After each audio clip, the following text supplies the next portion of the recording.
안녕하세요. 박연미입니다. 침공당한 우크라이나 상황 참혹하지만 공격한 러시아가 치를 대가도 만만치 않아 보입니다. 국제사회가 스위프트, 즉 국제은행 간 통신협회에서 러시아를 쫓아내기로 했습니다. 스위프트엔 서방 240개 금융회사가 가입돼 있고 연간 100억 건, 1조 달러 이상의 결제가 이루어집니다. 국제금융의 대동맥에서 퇴출된다는 소식에 러시아 루블화 가치 이달 초 달러당 74루블에서 84루블까지 폭락했습니다. 사상 최저치입니다. 돈값이 폭락하자 소비자 물가는 폭등했습니다. 모스크바 같은 주요 대도시에선 생필품 사재기 중입니다.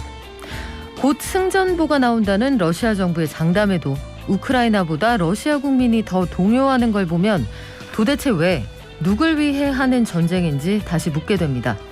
2월 28일 월요일, 여러분은 지금 삶을 발전시킬 경제발전소를 듣고 계십니다.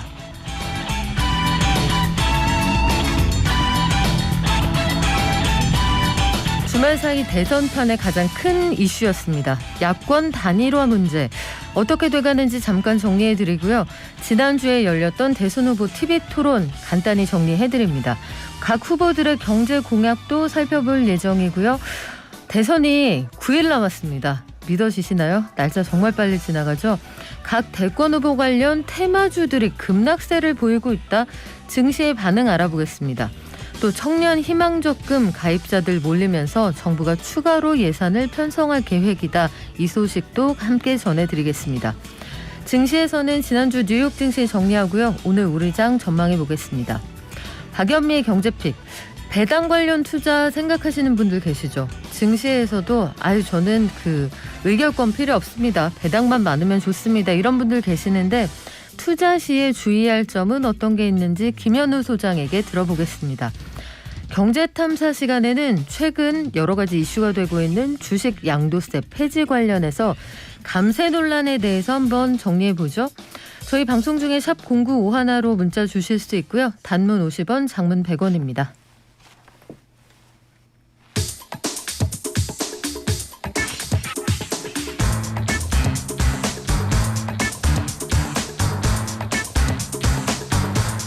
네, 20대 대선 다음 주입니다. 이거 실화인가요? 다음 주로 다가오면서 후보들 간 공방이 치열해지고 있는 와중에 단일화 이슈, 이거 마지막까지 꺼지지 않는 불씨인데 이것과 더불어서 우크라이나 사태를 바라보는 대선 후보들의 눈, 또 경제에 미칠 영향까지 대권 후보들의 주말 사이 동향 살펴드리겠습니다. 서울신문 강윤혁 기자 오셨네요. 안녕하세요. 안녕하세요. 자, 지난 주말에 긴급한 기자회견이 하나 있었습니다. 윤석열 국민의힘 후보가 단일화 전말을 시간별로 공개를 했어요. 저는 이런 건 처음 보는 것 같은데요. 네, 대선 후보가 이렇게 단일화 물밑 협상 경과를 공개한 건 사상 처음이었다라고 하는데요. 그 단일화 결렬 상황과 TV 토론 관련한 내용들 잠깐 듣고 오시죠. 제가 꼭 새로운 이론을 내야 되겠습니까? 공약으로? NSC 이미 회의했는데 NSC 회의하라 이렇게 주장하시는 것도 봤는데 시중에 후보님 이런 얘기 있어요. 후보님 빙하 타고 온 둘리 같다. 혹시 들어보셨어요? 정상적인 질문을 하시죠. 팩트에 근거해서. 네. 수많은 비주류 시민들의 목소리가 반영되는 게 민주주의거든요. 네. 선거 후에 정책과 비전을 가지고 정책 합의와 함께 권력 분점이 이루어지는 그런 연합 정치를 해야 된다 이런 생각이 드는데 우리 안철수 후보님 그동안에 국민의힘하고 이제 단일화 이야기가 그동안에 있으셨는데 어떻게 지금 양당 단일화가 아직 열려 있습니까? 지금 이미 다 결렬됐다고 선언을 했죠. 앞으로 더 추진될 가능성이 별로 없습니까, 윤석열 후보님? 이 자리에서 말씀드리긴 뭐하지만 저희도 노력하고 있습니다. 제가 국민의당 최고위 인사와 통화를 해서 저의 분명한 의사를 전달하기도 하고 또 여러 차례 우리 안 후보께 전화 통화를 시도도 하고 또 문자 메시지로 제 입장을 전달하기도 했습니다. 제가 지금 휴대폰을 사용하는 것이 불가능한 상태입니다. 계속 연락이 오고 있습니다. 여러 가지 전화 폭탄, 문자 폭탄이 오고 있습니다. 이제 거의 2만 통 정도 문자가 지금 와 있습니다. 이런 식으로 제 전화 자체를 못 쓰게 만드는 이런 행동을 제가 어떻게 설명을 해야 되겠습니까? 이러고도 같은 뭐 협상의 파트너라고 생각을 할 수가 있겠습니까? 한번 만져보세요. 얼마나 뜨거운지. 네. 각 주자들의 의견이 완전히 엇갈리기도 하고요. 단일화 관련 협상을 두고도 완전히 생각이 다른 것 같은데 국민의힘 윤석열 후보가 했던 얘기부터 짧게 정리를 해볼까요? 예, 윤석열 후보는 27일 오후 1시에 그 여의도 당사에서 물밀 단일화 협상 전말을 공개했는데요.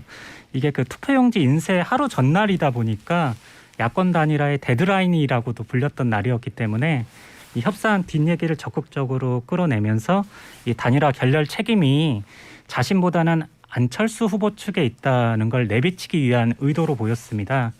윤석열 후보는 기자회견에서 지금까지 단일화에 대해 공개 언급하지 않았던 것은 그 자기가 언급하는 것이 단일화 과정에 도움이 되지 않고 후보 단일화를 간절히 바랬기 때문이었는데 이제는 정권 교체를 위한 단일화를 열망해 오신 국민들께 그간의 경과를 말씀드리는 것이 도리겠다. 그리고 지금이라도 안철수 후보가 시간과 장소를 정해준다면 흉금을 터놓고 얘기를 나누고 싶다.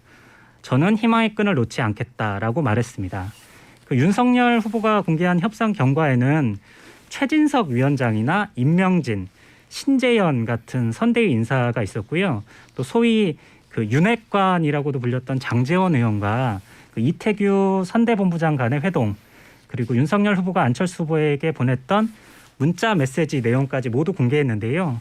다만 이 단일화 협상 경과 파일 그 PC 파일의 제목이 네. 정리해서 못 만나면 깐다. 네? 라는 보도가 정리해서 못 만나면 깐다. 이런 그러니까 이게 컴퓨터 파일 제목이 이렇게 돼 있는 게 취재하는 과정에 영상에 찍혔다 이 말이에요? 그 배포된 파일 속성에 그렇게 저장되어 있습니다. 아, 그 국민의힘 측 해명은 이게 2017년도 파일을 덮어 쓰다 보니까 속성을 고치지 못한 것일 뿐 특별한 의미는 없다라고 했는데 2017년에도 정리해서 못 만나면 깔려고 만들었던 파일이었는지는 알 길이 없는 내용이었습니다. 그래요. 여기까지는 일단 국민의힘 윤석열 후보 측의 주장이고요. 국민의당 안철수 후보는 완전히 입장이 다른 것 같죠? 네, 그 협상 당사자라고 지목됐던 이태규 본부장이 그 입장문을 통해서 그 국민의힘이 이 단일화에 진정성이 있다고 주장하면서 다시 한번 스스로의 진정성을 부정하는 모순된 행동이다라고 지적을 했는데요. 이 단일화 불발의 배경에도 양측 간의 신뢰 문제가 자리 잡고 있었는데 이번에 그 자신들의 책임 회피를 위해서는 어떤 짓도 할 수 있는 신뢰하기 어려운 세력이라는 점을 거듭 확인시켜줬다. 그 단일화 결렬 선언 이후에 그 안철수 후보에게 집중적인 문자 폭탄이 쏟아졌고 그 실문진들 사이에도 지속적인 만남 요청이 있었기 때문에 진위를 확인하는 차원에서 만났던 것뿐이고 자신은 그 안철수 후보의 전권 협상 대리인이 아닌 선대본부장 차원에서 그 계획을 확인하기 위해서 만났던 것뿐이다라고 했고요. 이러한 상호 신뢰가 불충분하다고 봤기 때문에 최종적으로 결렬이 된 것인데 그 다시 한번 이렇게 국민의힘이 그 발표 당시 오전에 그 단일화 제안 이후에 일주일 동안 그 안철수 후보의 그 단일화 제안에 네. 응하지 않았던 불찰을 인정하고 사과하겠다라는 기자회견 내용을 제안했음에도 이게 결렬되니 이렇게 책임 회피에 나선 걸 비난했습니다. 네, 야권 단일화 관련해서 미 보수 진영에서 열망이 있으니 이들이 서로 책임을 떠넘기는 차원이다. 지금 현재까지는 객관적으로 상황이 좀 그런 거죠? 네, 맞습니다. 근데 뭐 대선이 열흘도 남지 않았는데 저는 개인적으로 끝날 때까지는 끝난 게 아니다. 라는 그 야구 격언이 국내 정치에도 유효할 수 있다. 이렇게 생각하고 있습니다. 그래요. 요기베라 얘기죠. 네. 앞으로 어떻게 될지 지켜보겠는데 시간이 얼마 남지 않은 게 사실입니다. 자, 그리고 그 정치 외교안보 분야의 TV 토론이 있었는데 지금 우리 정치권을 강타하는 이슈 중에 하나이기도 합니다. 우크라이나 사태를 두고도 여러 가지 입장이 엇갈렸는데 간단하게 정리를 좀 해볼까요? 네, 그 최근 우크라이나 사태나 북한 미사일 발사가 있다 보니까 외교안보 분야 토론이 더 큰 주목을 받았는데요. 사실 그 러시아의 우크라이나 침공 사태는 국내 정치에 소비할 만한 그런 사안이 아님에도 양당 후보가 이를 다루는 태도가 조금 아쉬운 면이 있었는데요.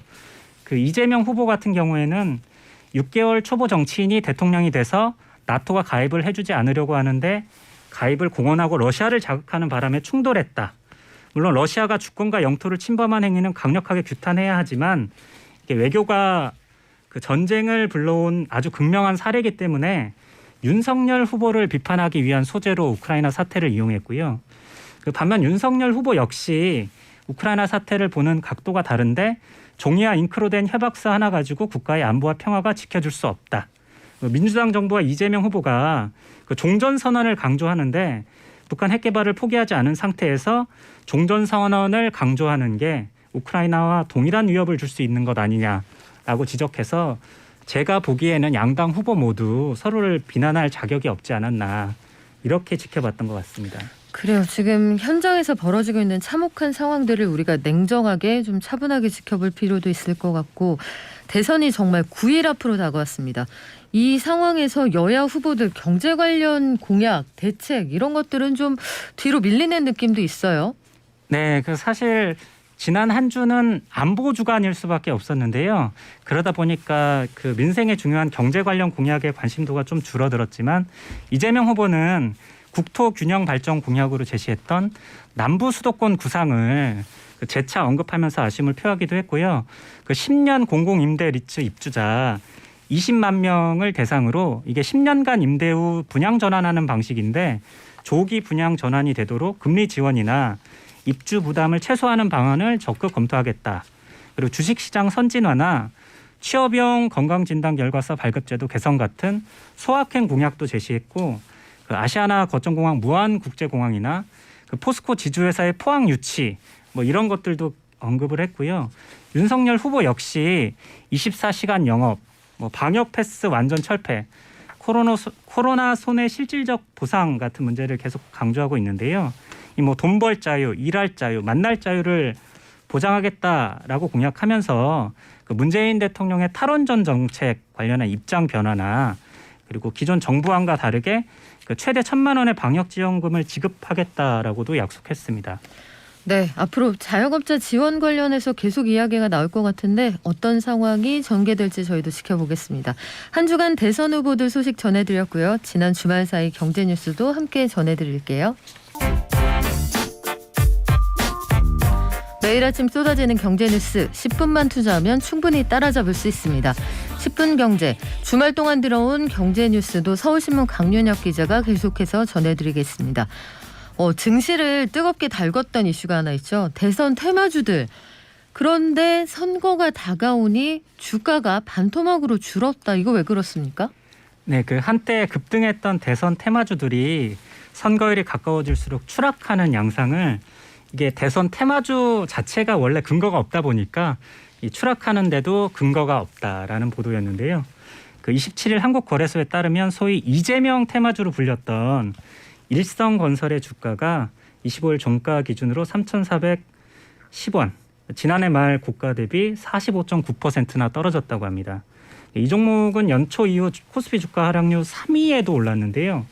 그 국내 중견 건설사인 일성건설은 그 이재명 후보의 장기 공공주택 정책 테마주로 꼽히면서 지난해 한때 주가가 가파른 상승세를 보이기도 했는데 지난해 10월 고점 대비로는 현재 54.5%나 내린 상황이라고 합니다.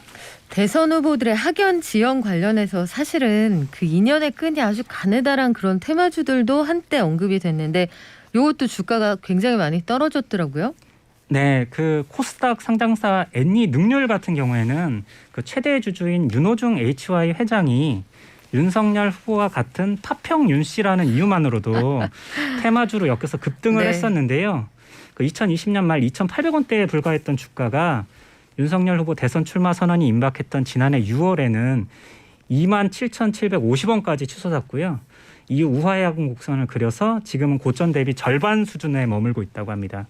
그 대표이사나 사회이사가 윤석열 후보와 서울대 법대 동문이라는 이유로 테마주로 엮이기도 했던 코스피 상장사 서현의 주가도 그 지난해 6월 초 고점 대비 49.5% 급락했고요. 다른 이런 테마주로 불렸던 그 주가들 역시 반토막이 난 상태라고 합니다. 그 대표적인 정치 테마주로 불렸던 안철수 후보가 창업한 안랩 같은 경우에도 지난해 12월 초까지는 6, 7만 원대에 머물렀다가 올해 초 12만 원까지 올라 고점에 도달한 후 현재 주가는 반토막 수준이라고 하고요. 다른 안철수 테마저로 불렸던 써니전자, 까뮤 ENC 다 비슷한 양상이라고 합니다. 이게 사실 동문으로 따지면 학연, 지연, 혈연의 동문까지 하면 지구마을 한 가족 아닙니까? 네. 이게 이런 대선 테마주 이런 건 정말 조심해야 된다는 말씀 저희가 거듭해서 드리는데 선거 때마다 우려를 해도 선거 때마다 이 테마주 얘기가 나와요. 네, 제가 한국거래소 출입 당시에 거래소에 이 테마주 명단을 좀 제공해 줄 수 있냐라고 물었더니 그 명단 제공 자체가 테마주 급등 이유가 되기 때문에 그 내부 목록을 전달할 수 없겠다 했고요. 이게 대선 테마주 같은 경우는 선거일 전후로 주가가 급락하는 경향을 보이기 때문에 투자자들이 주의할 필요가 있다고 합니다. 자, 이번에는 지난주에 가장 뜨거운 금융 상품이었습니다. 연 10%대 금리 효과를 낼 수도 있다라고 했던 청년희망적금. 이거 지금 오늘부터 자격요건이 되면 출생연도하고 무관하게 신청할 수 있는 거죠? 네, 청년희망적금 가입 신청 첫날이었던 24일부터 대면 비대면 신청이 폭주하면서 출생 연도에 따라서 오부제를 적용했는데 오늘부터는 이걸 해제하겠다는 내용인데요. 이게 5대 은행에서만 약 190만 명의 신청이 접수됐다고 할 정도니까 이게 11개 은행에서 받고 있는 수요는 훨씬 많을 걸로 보이고요. 당초 예상보다 가입 수요가 많아질 것으로 예상되면서 기획재정부와 운영 방안을 협의 중인 상황이라고 합니다. 전반적으로 보면 이 가입할 수 있는 조건에 대해서도 이런저런 말들이 많았단 말이죠. 특히 자산을 보지 않는다. 가입 조건이 구체적으로 어떻게 됩니까? 네, 청년희망 적금 같은 경우는 가입일 기준 만 19세 이상, 만 34세 이하 청년을 대상으로 하는데요. 개인소득 총급여 3,600만 원 이하면 가입을 할 수 있습니다. 이게 만 2년까지 납입하는 경우에 시중 이자에 더해 저축 장려금을 추가로 주는데요. 이게 2년차 납입액의 4%까지 지급하기 때문에 이게 5에서 6% 정도 금리를 예정하고 있다 보니까 약 10%까지 금리를 얻을 수 있는 또 이자소득세, 농어촌 특별세도 비과세되는 내용이다 보니까 관심을 받고 있는 것 같습니다. 관련 예산이 좀 증액된다고요? 네, 기존 올해 사업 예산은 456억 원이었는데요. 이게 가입자들이 월납입 한도액인 50만 원으로 가입한다고 가정했을 때 38만 명만 지원할 수 있는 규모입니다.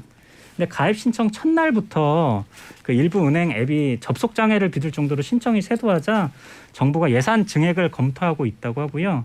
청와대 청원 게시판에는 이게 대한민국 외국인 청년 희망 적금이다라는 지적이 글까지 올라서 참여 인원도 1만 명을 넘었다고 합니다. 청년희망적금 요 관련해서 일부 불만의 목소리가 있었다고 했는데 이게 좀 해소가 된 겁니까 지금? 이 불만을 제기하는 34세 직장인 여성 같은 경우에는 왜 내가 낸 세금으로 외국인 청년에까지 돈을 퍼줘야 하냐. 이런 이야기가 나오는 게 외국인이 가입 대상에 포함이 된다 이런 얘기죠? 네, 이게 기준을 충족한 외국인 중 국내 183일 이상 거주하면 납세를 했을 경우에 이 희망적금의 대상에 포함되는데요. 금융권에서는 이게 조세특례 제한법상 비과세 다른 금융상품과 동일한 기준을 적용한 것이기 때문에 이 상품에만 특별하게 외국인의 혜택을 주는 건 아니라고 합니다. 그래요. 이게 자산 기준 적용 관련해서 말들이 많은데 요 앞으로 어떻게 달라질지 저희가 속보 전해지는 대로 알려드리겠습니다. 지금까지 서울신문의 강윤혁 기자였습니다. 고맙습니다. 감사합니다. 자, 오미크론 확산세 관련해서 지난주에 안타까운 영유아들의 사망 소식들도 있었죠.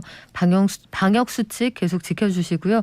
개학이 코앞입니다. 마스크 착용하고 사회적 거리 지켜주시는 거 꼭 당부드려야겠네요.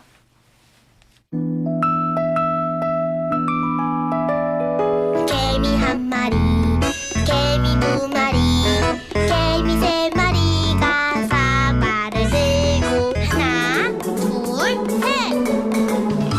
간밤 뉴욕 증시 그리고 오늘 우리 증시 전망해 보겠습니다. 미래에셋증권 디지털 리서치팀의 박광남 팀장입니다. 안녕하세요. 예, 안녕하십니까. 지난주 금요일 뉴욕 증시 어땠나요?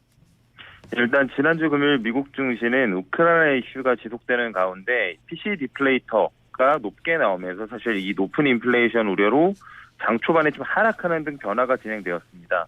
다만 장중에 발표됐던 연준의 통화정책 보고서에서 양적 긴축이 연말에 진행될 것이라는 점이 시사됐고 러시아와 우크라이나가 대화를 시도하기 시작했다는 소식이 전해지면서 본격적으로 상승을 좀 했고요.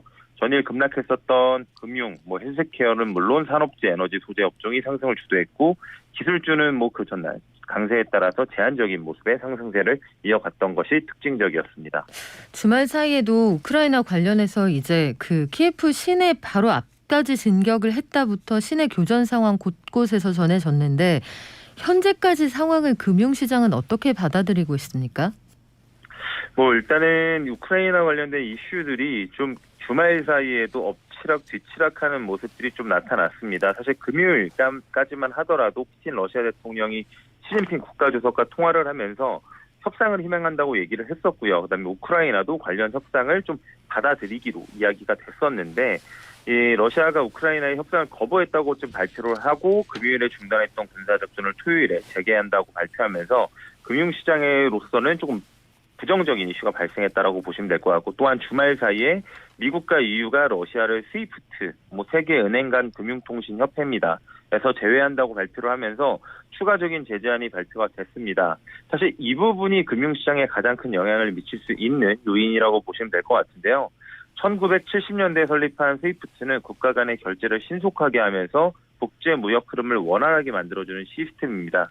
소위 핀 메시지 전송을 통해서 자금이 이체가 되고요. 매년 수조 달러가 이를 이용하게 되는데요. 물론 러시아가 스위프트를 이용하지 못하면 무역이 완전 중단되는 것은 아닙니다. 하지만 이런 전화나 앱, 이메일 같은 다른 채널을 이용해야 되기 때문에 보안이 굉장히 취약해지고요. 그렇게 된다면 실제적으로는 그 해당 상대국에서 이런 관련된 거래를 받아들이지 않을 가능성들이 좀 있습니다.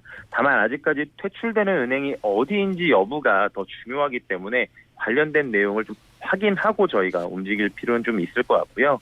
만약에 이런 실제 제재가 있다라고 한다면 러시아뿐만 아니라 글로벌 기업들 사이에서도 전자제품 등 공산품 수입이 급감할 수가 있고요.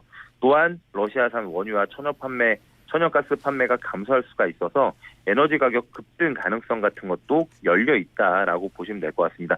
이 같은 요소들이 주식시장에는 좀 부정적인 요인이라고 보시면 될 것 같습니다. 다만 이 상황에서도 지금 28일 현지 시간이죠. 대략 우리나라 시간으로 한 6시간 정도 이후에 또 우크라이나와 러시아의 회담이 또 예정되는 상황이기 때문에 관련된 추이까지도 보면서 저희가 대응을 해야 될 것 같습니다. 네, 이게 얼마나 영향을 미칠지 2012년에 그 미국이 이란을 제재하던 당시에도 이란은행 30군데를 스위프트에서 쫓아낸 일이 있었죠. 그때 이후에 결국은 이란이 그 사실상 백기투항하는 상황이 벌어졌는데 요 진척되는 상황 저희가 계속 알려드리겠습니다. 우크라이나 이슈가 장기화될수록 인플레이션 우려는 결국 높아질 수밖에 없는데 연준의 반기 통화정책 보고서가 나왔습니다. 어떤 입장입니까?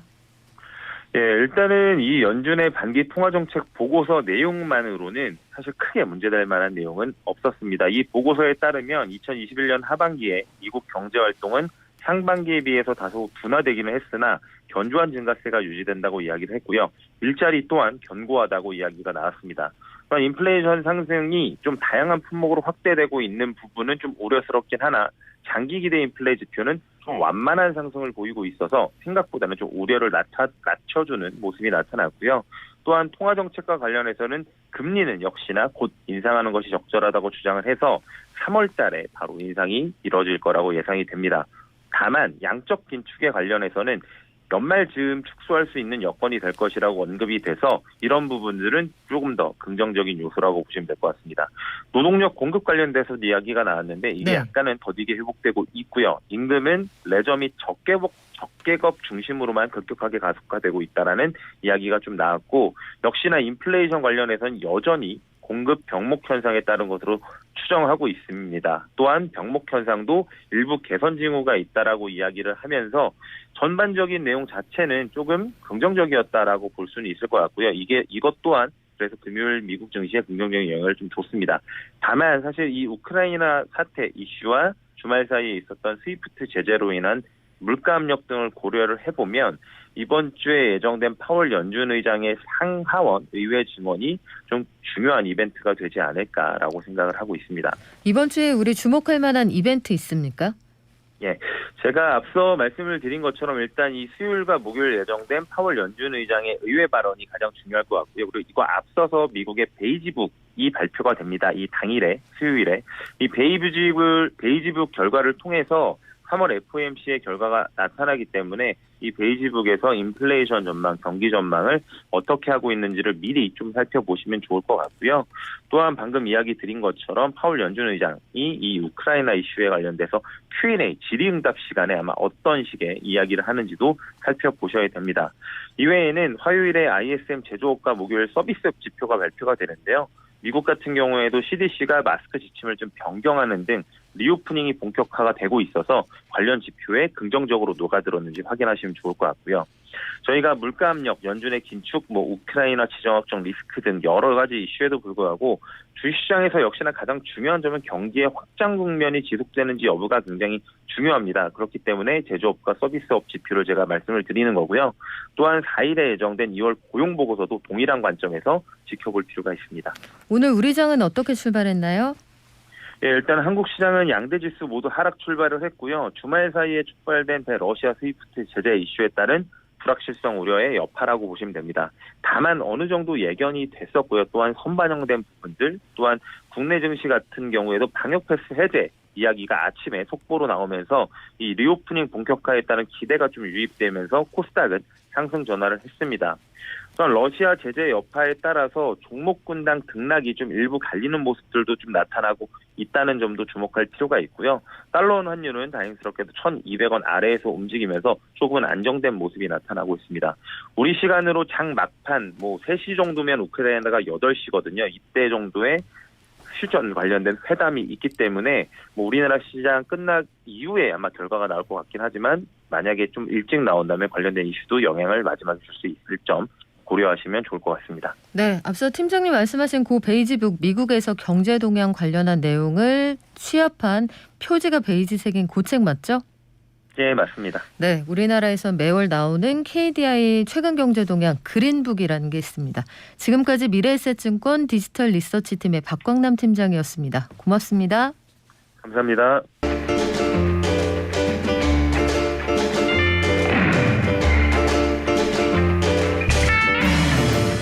네, 요즘 증시 참 어렵습니다. 나는 요즘 주식으로 활짝 웃고 있어. 이런 분들은 정말 못 본 것 같고요. 다들 고민 많으신데 지난주였죠. 23일에 효성 TNC라는 회사의 폭탄 배당 화제가 됐습니다. 보통주 한 주당 배당금 5만 원씩 준다.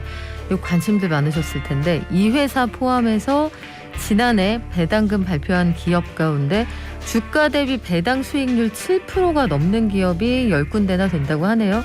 10군데가 많은 걸까요? 적은 걸까요? 기준 따라 다르겠지만 배당을 중심으로 한 투자 어떤 것들이 있고 어떤 거 조심하시면 될지 오늘 행복자산관리연구소 김현우 소장이 알려주십니다. 안녕하세요. 네, 안녕하세요. 자, 우리 소장님은 어떻게 배당 좀 받으실 예정입니까? 지금 말씀하신 효성 TNC가 스판 그 재질 네. 만드는 회사거든요. 스판. 네, 예. 그 레깅스. 원단을 만드는 곳이군요. 그렇죠. 네. 저도 그 회사의 주식을 갖고 있었는데 네. 야, 그럼 김현 소장 좋겠다. 하실 필요는 없는 게 네. 이게 가장 가격이 비쌌을 때는 90만 원이 넘어갔었습니다. 아, 그렇군요. 근데 지금 이게 40만 원대로 떨어졌어요. 네. 예, 저 미끄러지는 와중에 사가지고 손해가 큰데 그래도 배당을 조금 받으니까 좀 속쓰림이 좀 덜한 그렇게 보시면 됩니다. 물론 이제 가격이 많이 빠졌을 때 이걸 사셨다고 한다면은 진짜 10% 정도 되는 배당 수익률을 거둘 수가 있는 건데 그렇다고 해서 지금 이걸 검색하셔가지고 나도 배당금 좀 받아볼까라고 안 하셔도 되나요? 그쵸, 주인공은 될 수가 없습니다. 왜요? 이 배당금을 지급해주는 기준일이 12월 마지막 거래일에 주주 명부에 등록이 되어 있어야 돼요. 네. 그러니까 쉽게 얘기하면 12월 28일에 이 주식을 쥐고 있으셨어야 됩니다. 그러니까 그런 분들한테만 요 배당이 지급되기 때문에 요거는 이제 막차는 떠났고요. 근데 이게 지금 파격적인 게 뭐냐면 이 회사가 2020년 재작년 기준으로 그러니까 작년에 배당금을 준 거는 5천 원 정도를 줬었어요. 네. 근데 이게 지금 10배 가까운 10배가 되는 주당 한 주에 5만 원씩 주겠다고 해가지고 지금 시장에서는 굉장히 화제가 되고 있는 겁니다. 화제가 될 만하기는 한데 이 회사는 갑자기 왜 이렇게 그 후하게 주는 겁니까? 돈을 많이 벌기는 많이 벌었어요. 아. 예, 이 레깅스 열풍이 중국까지 불면서 이 스판덱스의 굉장히 수출액이 크게 늘어났는데 그렇게 돈을 많이 벌었다고 해가지고 이 고무적인 일이라는 게 뭐냐면 회사들이 돈을 많이 벌어도 사실은 배당을 잘 안 해주는 게 일반적이었거든요. 사실 국내에서는 배당 성향이 좀 짜다 이런 평가가 많았죠. 그렇죠. 지금 말씀해 주신 배당 성향이 뭐냐면 회사가 쉽게 얘기해서 남긴 이익을 주주들한테 얼마나 나눠주냐. 만약 예를 들어서 100억을 벌었는데 그중에 10억을 나눠주면 배당 성향은 뭐 10% 이렇게 보는데 이 배당 성향으로 따져봤을 때 굉장히 많이 배당을 해주었다라는 게 엄청나게 고무적인 일이라는 거죠. 이런 배당이 높아지는 회사들이 좀 많이 늘고 있어요. 네. 24일에 한국예탁결제원 증권정보포탈에 따르면은 2021년 배당금 발표한 기업 중에서 시가 배당률, 그러니까 현재 주가 대비 배당 수익률, 지금 주가가 10,000원이다. 그런데 7%가 넘는 기업, 그러니까 현재 주가가 10,000원인데 7%인 700원 이상 배당하는 기업, 이런 기업이 10곳. 사실은 야 그거 7% 배당해 주는 게 많이 해주는 거야? 라고 한다면 사실 갸우뚱이에요. 그런데 우리나라 기업의 성향으로 봤을 때는 굉장히 이례적인 일이다. 거의 폭탄 배당이라고 불릴 정도니까 배당을 꽤 많이 해주는 기업들이 많이 늘어나고 있습니다. 이건 뭐 기사들을 간단하게 검색만 해보셔도 꽤 눈에 띄는 기업들이 많이 있으니까요. 그러니까 과거에 비해서 많이 배당이 늘어났다. 그런 성향이 늘어나고 있다 이렇게 보시면 되죠. 배당률을 보면 8% 9%에서 13.5%까지 가는 그런 회사들도 있던데 네, 그렇습니다. 이 회사들이 갑자기 돈을 잘 벌게 된 건 아니거든요. 네네. 그러니까 꾸준히 수익이 좀 늘어왔던 회사들인데 맞습니다. 갑자기 이렇게 배당을 확 늘려서 주는 이유가 뭡니까? 네, 뭐 회사 문 닫으려고 그러는 건 아니고요. 주주환원 정책이죠. 사실 주주들에게 가장 좋은 소식은 이렇게 배당을 많이 해주는 것, 그리고 자사주를 소각하는 것. 그러니까 주식 수를 줄이게 되면 내 주식의 가치는 올라가니까 네. 이 두 가지라고 볼 수 있는데 거의 이제 주주들한테 우리 주식을 계속 들고 있어 주세요라고 보내는 이제 러브콜일 수도 있는 거고, 또 한 가지는 이렇게 배당을 높이는 게 이 공매도를 줄이는 효과를 발휘할 수 있는 2차적인 효과가 발생을 합니다. 우리 공매도를 굉장히 이제 개인 투자자들은 싫어하시는 분들이 많잖아요. 그렇죠. 주식이 비쌌을 때 이 주식을 그냥 팔고 나중에 싼 값에 주식을 사서 갚으면 되는 거니까. 예를 들어서 나는 지금 주식이 하나도 없는데 A라는 기업의 주가가 지금 100만 원이다. 근데 이 100만 원이라는 주식의 주가가 떨어질 것 같아 라고 생각을 하면 이 주식을 지금 빌려다가 친구한테든 누구한테든 시장에서 빌려다가 10주를 팔고 나중에 이 주식의 주가가 떨어졌을 때 싸게 사다가 갚으면 되는 게 공매도거든요. 그러다 보니까 매도 물량이 늘어나고 시장에서 주식을 끌어내리는, 주가를 끌어내리는 효과가 있어서 이 공매도에 대해서 반대하시는 분들이 굉장히 많은데 여기에 어떤 긍정적인 영향을 미치게 되냐면 이 공매도를 통해서 팔았던 주식을 이제 갚아야 되는 입장에서는 그냥 주식만 사서 갚으면 되는 게 아니라 이렇게 정해진 배당금까지 포함해가지고 갚아야 됩니다. 즉 효성 TNC를 예를 들자면 네. 60만 원 정도의 주식을 샀다가 한 50만 원 정도에 팔았다.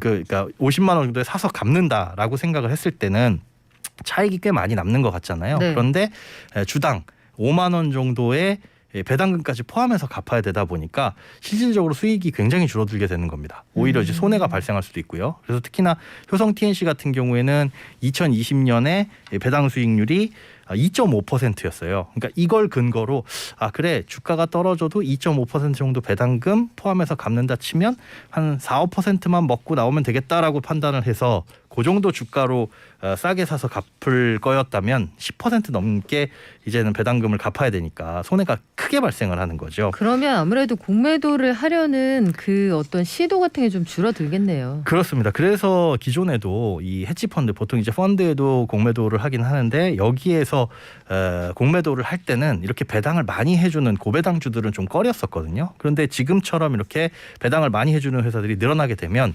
아무래도 전체적인 공매도가 시장에서 조금 줄어들 수 있는 영향도 기대를 해볼 수가 있는 거죠. 뭐 회사마다 여력이 좀 다르긴 하겠습니다만 말씀하신 것처럼 돈을 좀 벌었다라고 네. 하면 배당 성향을 높인다고 치면 이 공매도로 주가가 좀 빠지는 거 이런 시도도 좀 줄일 수가 있으면서 예. 충성된 주주도 확보를 할 수가 있으니 회사 이미지도 굉장히 그렇죠. 좋아지겠죠. 아무래도. 일단 좋아 보이는데 네네. 요거 그래서 관심 갖는 분들 많거든요. 네. 배당을 많이 주는 주식을 중심으로 해서 종목을 매수하는 거 요거는 추천할 만합니까? 네, 그렇습니다. 연말에 되면 이제 그런데 이 배당주들의 관심이 높아져요. 근데 사실은 연말에 사면 이미 늦었고 찬바람이 슬슬 불기 시작할 때 늦가을이나 이때쯤부터 이제 배당주 관심을 가지라고 하는데 우리나라는 이렇게 연말을 기준으로 1년에 한 번 배당을 해주는 기업들이 대부분이지만 점차 분기 배당이나 반기 배당을 해주는 회사들도 늘고 있습니다. 그러니까 1년에 한 번 배당을 해주는 회사는 1년 연말에 그 주식을 들고 있어야 배당을 받을 수가 있는데 3개월마다 한 번씩 1년에 4번 분기 배당을 해주는 회사 같은 경우에는 그 분기의 마지막 거래일에 주식을 들고 있으면 되고요. 1년에 2번 반기 배당을 하는 회사 같은 경우에는 해당 반기 마지막 거래일에 들고 있으면 되거든요. 그러니까 아직 다 끝난 것은 아닙니다. 그러니까 반기 배당이나 분기 배당을 하는 회사들을 찾아가지고 그 주식을 매수하게 되면 아직까지 남아있는 앞으로의 배당을 받을 수도 있다. 이렇게 생각하시면 되죠. 근데 배당금을 준다고 해도 네. 난 좀 무서워요. 이런 분들도 계실 거고 장이 안 좋아지면 굉장히 위축되거든요. 투자자들이. 그렇죠. 이럴 때도 배당주에 투자할 수 있는 방법 없습니까?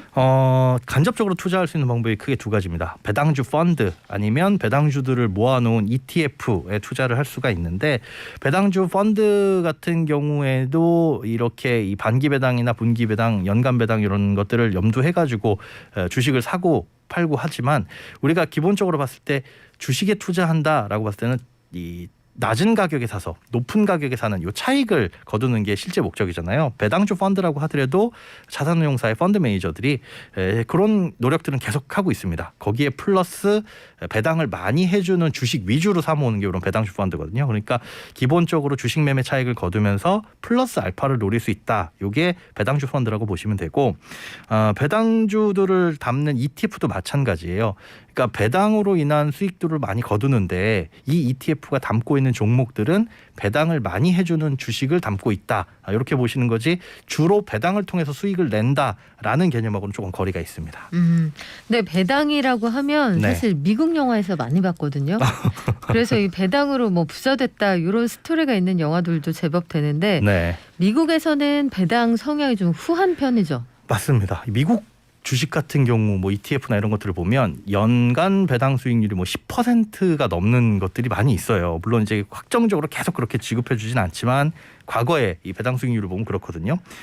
심지어 그 배당을 1년에 한 번 하는 게 아니라 분기 배당을 하거나 아니면 월 배당을 해주는 주식들도 많이 있습니다. 네.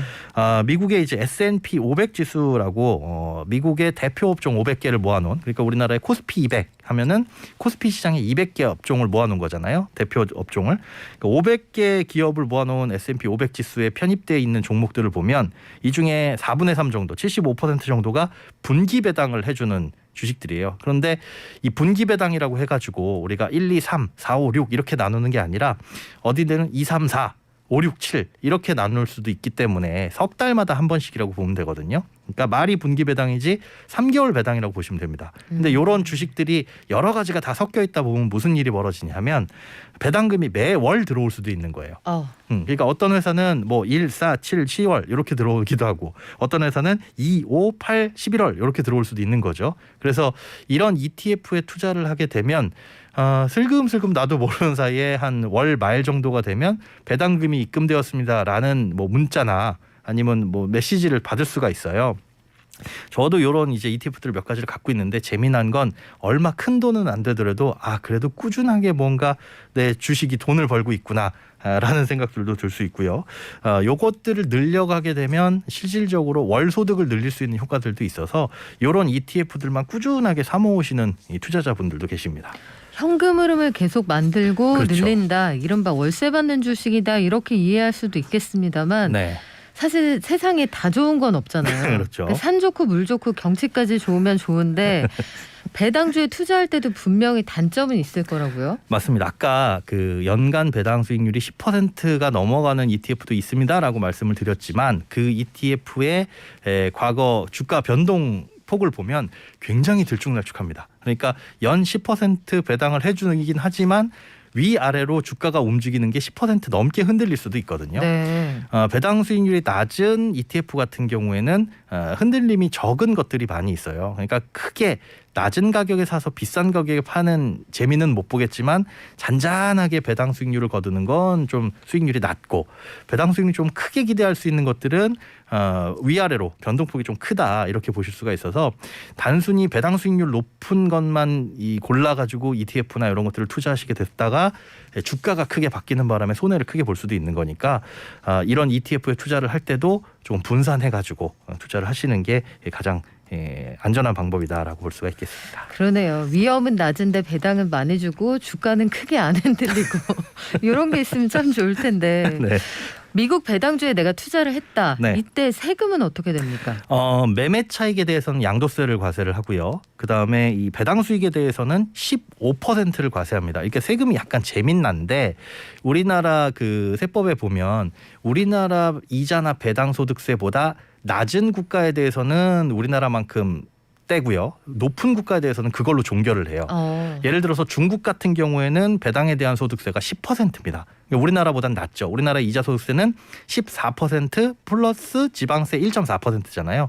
그러니까 중국은 10%이기 때문에 우리와 차 4% 플러스 지방세 0.4%를 더해서 중국에서 발생하는 배당 소득은 14.4%의 세금을 떼고, 미국 같은 경우에는 배당 소득세가 15%예요. 우리나라의 14%보다 높죠. 네. 그러니까 15%로 종결을 합니다.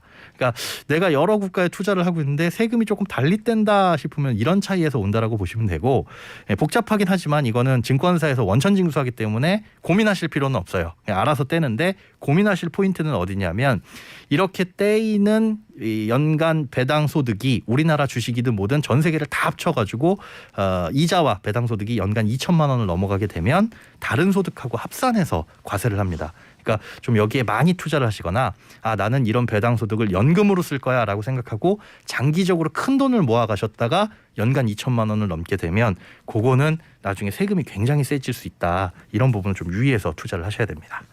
그렇군요. 미국에서는 그 리츠라고 하는 부동산 투자 신탁 있잖아요. 예. 요거 가지고도 매월 배당금 받는 사람들이 있다던데 요건 뭔가요? 리츠라고 한다면 부동산 공동구매라고 보시면 돼요. 매월 따박따박 나오는 월세. 저 빌딩을 갖고 있으면 내가 저 빌딩 건물주가 된다면 임대료를 받을 텐데 라고 하는 걸 여러 사람들이 모아가지고 그 빌딩을 살 수가 있잖아요. 이걸 전문적으로 해주는 회사가 리츠, 그리고 그걸 나눠주는 게 지분 형태로 나눠주는 게 이제 리츠라고 보시면 되는데, 일반 주식처럼 상장이 되어 있습니다. 그래서 거래를 할 수가 있는데, 이게 미국뿐만 아니라 우리나라에도 리츠가 여러 가지 상장돼 있어요. 그리고 활성화하는 와중이라서 점차 이제 좋은 리츠들, 많은 리츠들이 생기고 있는데, 미국이나 캐나다 같은 곳에서는 이 리츠가 굉장히 활성화돼 있어서 재미난 리츠들이 많이 있습니다. 뭐 상업용 부동산, 그러니까 빌딩, 오피스 이런 거에 투자하는 리츠들도 있지만, 주택 아니면 뭐 교도소라든가 뭐 카지노 이런 곳에 투자하는 리츠들도 교도소나 있어서. 카지노 투자도 있습니까? 네, 다양한 리츠들이 있습니다. 그런 것들을 이제 살펴보시고 성향에 맞는, 그러니까 경기에 따라서 오르락내리락 할 수 있는 가능성도 높거든요. 그래서 어떤 부동산에 투자하는 리츠냐 이걸 살펴보고 좀 투자를 하시는 재미도 있겠죠. 자, 마지막으로 우리가 리츠에 투자할 때도 주의점이 분명히 있겠죠. 네, 리츠라고 한다면 부동산에 투자하는 주식의 방법입니다. 그러니까 본질은 부동산이에요. 그런데 투자하는 방법은 주식이다 보니까 두 가지의 장점을 모두 갖고 있다라고 볼 수 있지만 두 가지의 단점과 위험성을 모두 다 갖고 있을 수 있습니다. 어느 부동산에 투자하는지 기본적으로 잘 살펴보셔야 되고, 그다음에 주식시장의 영향도 받기 때문에 내가 주식에 대한 어떤 그 투자 경험이 없으면은 괜히 이 시장의 오르락내리락으로 인해 가지고 그 변동성으로 인해서 손해를 보실 수 있으니까 이 두 가지를 잘 공부를 하시고 투자에 접근을 하셔야 됩니다. 네, 지금까지 행복자산관리연구소의 김현우 소장이었습니다. 고맙습니다. 네, 고맙습니다. 경제를 이해하는 똑똑한 습관.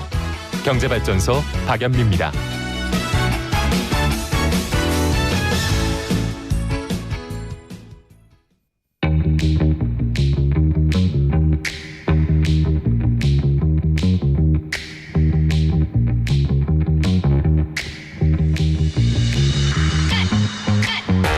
네, 저희가 말미에 리츠 투자 말씀드렸더니 그 대마왕님이 교도소는 어떻게 수익이 나는지 설명해 주세요 하셨는데 요거 다음 주에 저희가 AS 해드리겠습니다. 김현우 소장님 아직 안 가셨거든요.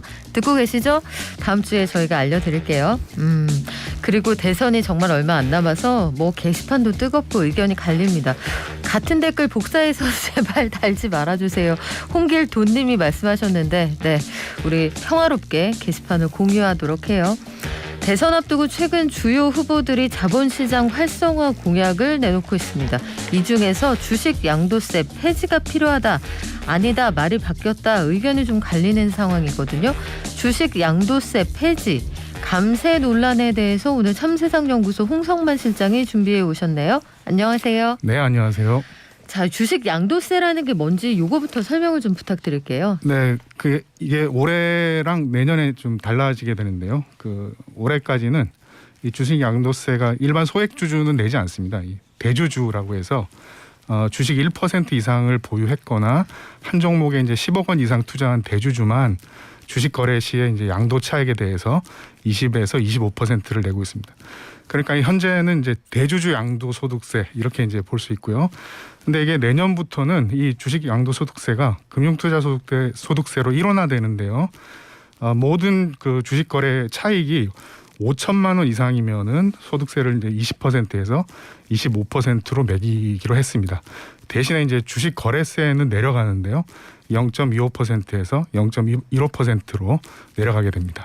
주식 양도세 관련해서는 매년 의견들이 좀 엇갈리거든요. 네. 연말에 그 양도세 요 회피 물량 때문에 주가가 떨어져서 개미들도 손해를 본다는 주장이 있고 네, 그렇습니다. 한편에서는 아니다. 이게 일반 사람들이 아니라 주식을 많이 투자하는 사람들에게만 해당되는 거 아니냐 의견이 갈리는데 네. 대선 후보들 입장은 어떻습니까? 네, 그 주식 양도세 폐지는 그 윤석열 후보님께서 이제 주장을 하고 계시는데요.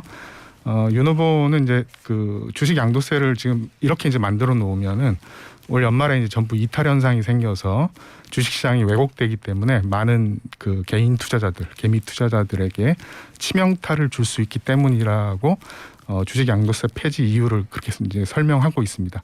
한마디로 이제 주식 양도세로 개미 투자자들이 손해를 볼 수 있게 된다는 이유 때문인데요. 반면에 이제 다른 쪽에서는 이제 이 주식 양도세가 폐지된다 하더라도 이 일반 투자자나 개미 투자자들하고는 아무 상관이 없고요. 이 최고의 주식 부자들만 이익을 얻을 수 있기 때문에 이 주식 양도세 폐지는 일종의 이제 부자 감세다 이렇게 이제 보고 논란이 좀 되고 있습니다. 홍성만 실장님이 분석하시기로는 양도세가 폐지됐을 때 어떤 네. 효과가 있다고 보셨습니까?